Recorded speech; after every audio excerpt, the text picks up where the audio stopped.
Hey gang, it's Niall here from HowDoIGetGreatLegs.com, and I'm here with Kyla Gagnon, figure model and Magnum spokesperson. How you doing, Kyla? I'm good. How are you? Very, very good. Now, maybe Good. you could give yourself a bit of an intro and give people just a little bit of background into what you're doing right now these days. For sure. So yeah, like you said, Kyla Gagnon, and I am sponsored with Magnum Nutraceuticals, and they are a Canadian supplement company who I love and adore, and we'll get into that after. I'm a personal trainer. I run my own personal training company in Victoria, British Columbia. I also do online training as well as some online fitness product, bodyripped. You may have heard of it, may not, but bodyripped.net. So I'm a little bit of everything. I like to get my fingers in a lot of different things. I do some fitness modeling and competing as well. Okay, that's great. Now, maybe you could say, a lot of people they're looking at you and they're like, man, if I could look like Kyla, that would be wonderful, right? But, this didn't happen overnight. So maybe you could walk us through sort of like your history in fitness. For sure. So I was a little figure skater as a girl, and that was really fun. And then I turned to snowboarding. I was never really a team sport person. That sounds awful. I'm an only child. I think maybe that's where I get that from. I don't feel the need to be on a team, and I'm actually not super competitive. And so I would always hate to be the sort of the weakest link or the one who didn't really care about winning. So I just kept to solo sports. So snowboarding was one of my favorites. And then when I hit about 15 or 16, my mom and I moved into what I call no man's land. We were about 25 minutes out of any town. And we lived in a beautiful, beautiful area right on the river. And so I took to running, which wasn't my favorite. It's still not my favorite. But my mom and I would do those Taibo videos. You remember Taibo? Yeah. Okay. So that sort of started it all. So mom and I would do Taibo videos and yoga videos in the living room. And I would go for random runs. And then graduation came up. And I was trying to figure out what I wanted to do. And fitness was the only thing that I was really loving. And I was loving it. And I was trying to figure out how I could make that a career. And so ISSA was who I decided to go with. So I started spending a ton of time in the gym and fell madly in love with it and decided that that for sure was the route that I wanted to go. So was I always super fit? No, I always dabbled in something. I would say it was my late teens, sort of 19, 20, that I started to really figure out what sat with me, and it was spending time in the gym. Now, So, you mentioned something there.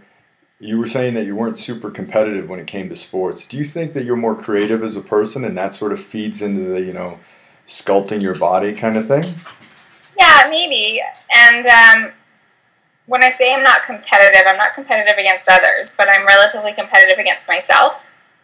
Does that make Very cool. sense, right? Like I'm That's always totally striving cool. to be better than I was yesterday, and that's so cliche, but it's so valid.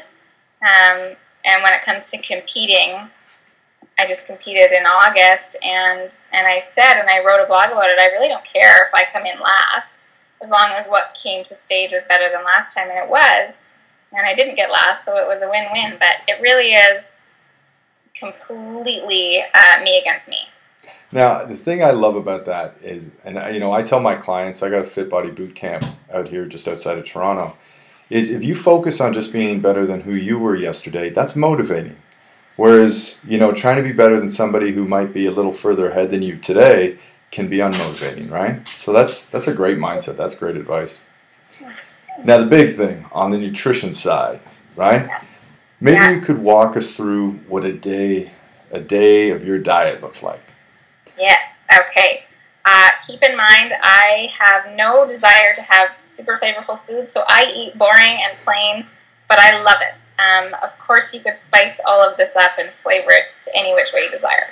I wake up in the morning and I have 6 egg whites, quarter cup oats, some stevia, cinnamon, and I blend that up and I make them into sort of crepes or pancakes. Every now and then I might get a bit creative, put some banana or some applesauce in there, maybe some pumpkin puree, but that's the base of it. And I'll top it with a little bit of natural almond butter or natural peanut butter. And then usually I'll work for a couple hours and then I'll do my workout. And then my post-workout is always 1 scoop of protein. I'll put in a scoop of my greens. And I'll have about a quarter cup of oats just to refuel.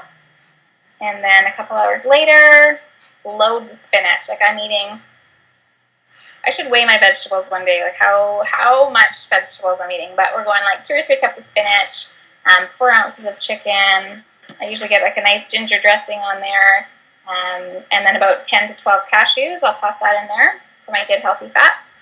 And a couple hours later, or chicken or fish. It's always chicken or fish for me. Yeah. I like that. Of course, you could do some lean ground beef or lean bison or turkey or prawns, whatever sort of fits your desire. And again, about 2 cups of mixed veggies. Saute them up. And then dinner is pretty much the same. And I'll toss in some healthy fats again in a later meal. And I usually opt for almond butter or cashews. But of course, you could do coconut oil or avocado, egg yolk, something nice and clean. So I'm getting in probably 3 servings of fat a day, 2 to 3 servings of good starchy carb, and 4 ounces of protein at every meal. And then the rest is just filled with veg and lots of water. So veggies are huge, right? Now, in terms of the protein, are you opposed, not that you personally are into it, but would you be opposed to, let's say, a client having lean red meat? Not at all. I think our body needs it.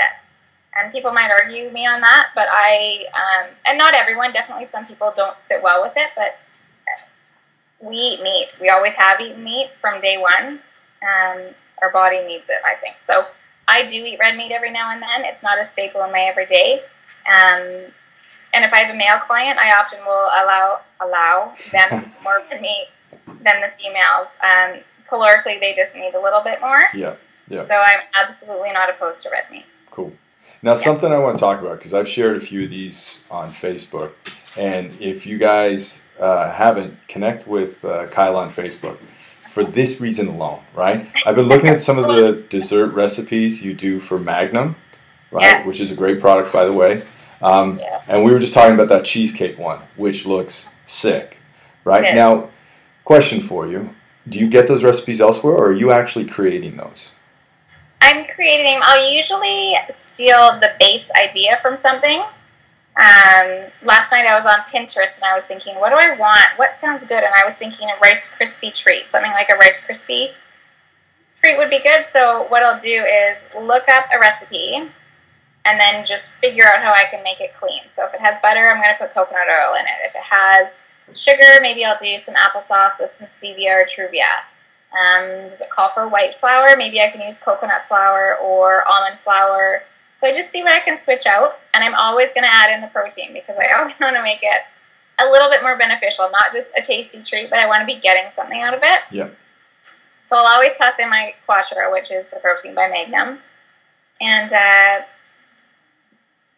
just kind of trade up what I can trade. Every now and then I'll just figure out what's in the fridge and I'll start throwing things in a food processor and hope for the best, and those sometimes turn out and sometimes not so much. Sometimes it's a dog's breakfast. But the ones you post are really, really tasty, and I think that's important because some people, they're fighting a sweet tooth, and if they can have like a really healthy sweet tooth, that's a win-win, right? Absolutely. Yeah. And my favorite, honestly, I have 2. My quickest, easiest, and I actually do this for my post-workout, is I'll take 1 scoop of protein, and I'm a chocolate girl, and the Magnum chocolate really is absolutely delicious, but if you've got a protein that you enjoy the taste of, that's key. And I'll just add in like a tablespoon or 2 tablespoons of water until it creates a consistency of a pudding. Yeah. And then a teaspoon of like a natural nut butter. Yeah. And you've chocolate pudding, and it's absolutely delicious. And then I'm totally giving you a recipe right now. So then what you do with that pudding is you stick it in a little Tupperware container, just a little guy. Yeah. I grease it with coconut oil. Yeah. So put half pudding in there, freeze it, 20 minutes maybe, take it out, put some almond butter on top, and then the remaining pudding, and freeze it. And then 20 minutes later, you have like a frozen protein peanut butter, Reese peanut butter cup. I'm totally doing it. It's so good. It's so good. I just you're just like with such conviction. It's so good. I love it though. I'm gonna try that. I got a chocolate one at the end of the night. It's the same kind of thing. Not pudding. I do like a mousse with chocolate protein powder, Yeah. egg whites, a scoop of unsweetened cocoa. Yeah. Heat it up for about a minute in the mic. That all blended together. Throw in a heaping tablespoon of almond butter. Give it another minute. And it's like, it just totally gets your chocolate fix. But that one you said sounds amazing. So I'm totally trying that. Okay. All right. Sorry. I was just having a moment there. All right. Yeah. It's worthy of a moment.